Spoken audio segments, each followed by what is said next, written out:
What's going on, A-Side family? It's your boy Truth. That's show for Truth Over Narrative. Welcome to A-Side Boxing Talk. Again, I know that most of y'all rocking with me because most motherfuckers don't know shit about boxing. that's a fact, though. You know what I'm saying? Hey, man, y'all see the title? Apparently, listen, man. In the sport of boxing, things go how they go. Things are what they are. But apparently, hey, man, and I ain't mad, man. Oscar De La Hoya, forcing a WBA hand. I'm not mad at that. You know what I'm saying? So obviously we got some traction, some news going on with the WBA 140-pound title that Rollie Romero holds. Boxing Scene dropped an article today. And let's dig into that article a little bit, man. Let's go on a little journey. Let's do some reading with truth, man. So here is the Boxing Scene article. It says Rollie Romero issued a hard deadline to submit proof of injury ahead of mandatory title defense. So for those that don't know, the situation with Rollie is that Alberto Puello, who was the former champion, Alberto Puello was supposed to fight a voluntary defense against Rollie, and then he was supposed to do back-to-back mandatories in Ismael Barroso and O'Hara Davies, right? So what happened was obviously with Puello, popping positive and being stripped, Rollie was afforded the opportunity to fight Ismael Barroso for the title, and then obviously next he was supposed to fight O'Hara Davies. So yeah, let's do a little bit of reading. It says Rolando Romero has until the end of the business Monday to either show proof of injury or honor his mandatory title defense. A ruling hand down from the WBO Championship Committee called for a 72-hour period from Friday, basically from Friday to Monday, that for Rollie to provide some medical documentation showing that he has proof of an injury. You know what I'm saying?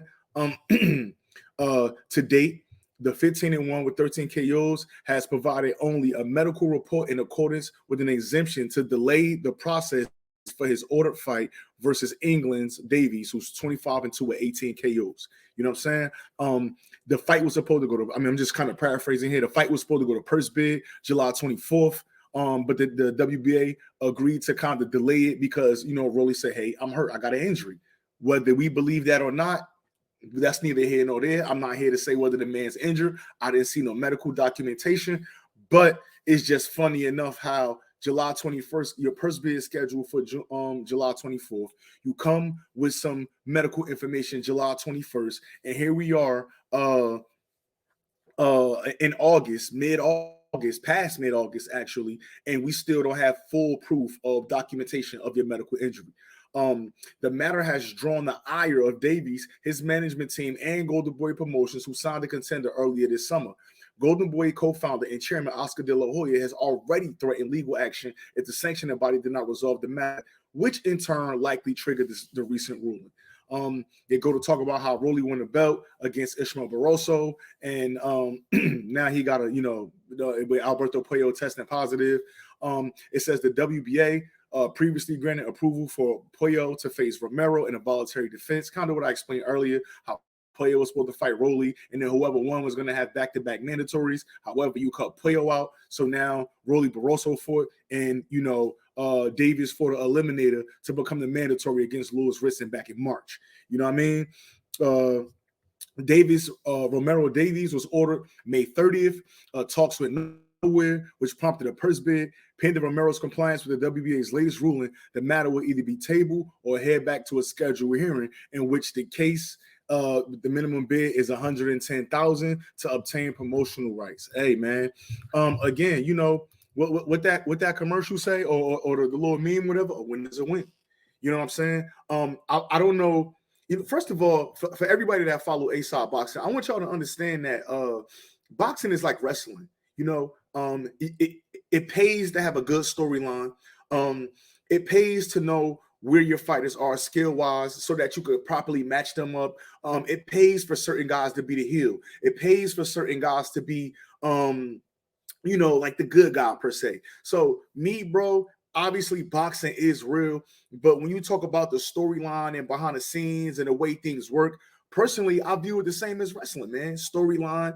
I like the Crawford Spence fight, a big storyline there, all the way back to 5 years ago. And is Crawford really the guy? Is Spence really the big fish? Blah, blah, blah, blah, blah. And then we end up seeing, the same thing with Rollie, truthfully, Rollie can't fight like that. I mean, respectfully, I mean, he's a champion now. It is what it is. But Rollie is some guy that started boxing late.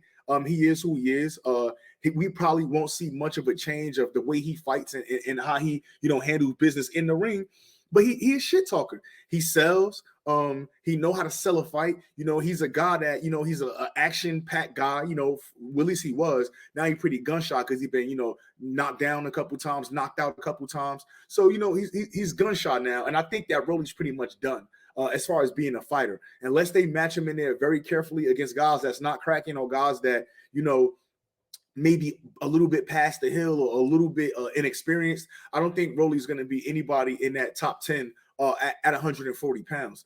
But more importantly, back to the subject at hand, I just think that it's important, whether by threatening of Oscar De La Hoya and Golden Boy, I think it's important that we get some motion, we get some traction with that WBA 140-pound belt. You got guys like O'Hara Davies waiting that, fought and waited their turn. You got another guy in Kenneth Sims Jr., the boss man, who just beat Batir Akhmadov. A great fight. That was one of the fights of the year.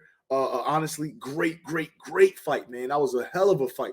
You know what I'm saying? And which was on a Rollie Barroso undercard earlier this year. I believe that was March, if I'm not mistaken. I forgot the month, but that was a great card, man. And you got guys like Kenneth Sims, guys like O'Hara Davies, that's real fighters and that's waiting for the opportunity. You know what I'm saying? Again, I'm not taking nothing away from Rollie. I am a guy, y'all know me. I keep it 100. I'm more. You see the guys that's surrounded my outlay, my layout. You know what I mean? So again, me, I'm a guy that take the sport of boxing serious. But yeah, I just think it's good news. And so that's what I want to come here to talk about, man. We finally get some traction with that 140-pound belt. We finally get to see what's what, who's who in the zoo. You know what I mean? All that good stuff. And then, again, whether O'Hara Davies get the fight, don't get the fight, Rollie vacate and fight Ryan Garcia, it is what it is, right? And I'm one of the people, I understand that you don't need a belt to have a big fight, but I'm still a fan of the belts as well. You get what I'm saying? I'm still a fan of the lineage and what champions and who's the man and the lineage. Like, that's my thing. You know what I'm saying? I'm a fan of the sport before I'm a fan of men. You get what I'm saying? So, I'm glad that whether they want to or whether they don't want to, I'm glad that the WBA, right? I'm glad that the WBA is being made enforcing their hand to force Rollie hand. You know what I'm saying? So at the end of the day, it is what it is. Like, comment, subscribe. You know what I mean? Here, ASOP Boxing. Tell a friend and tell a friend. We are out.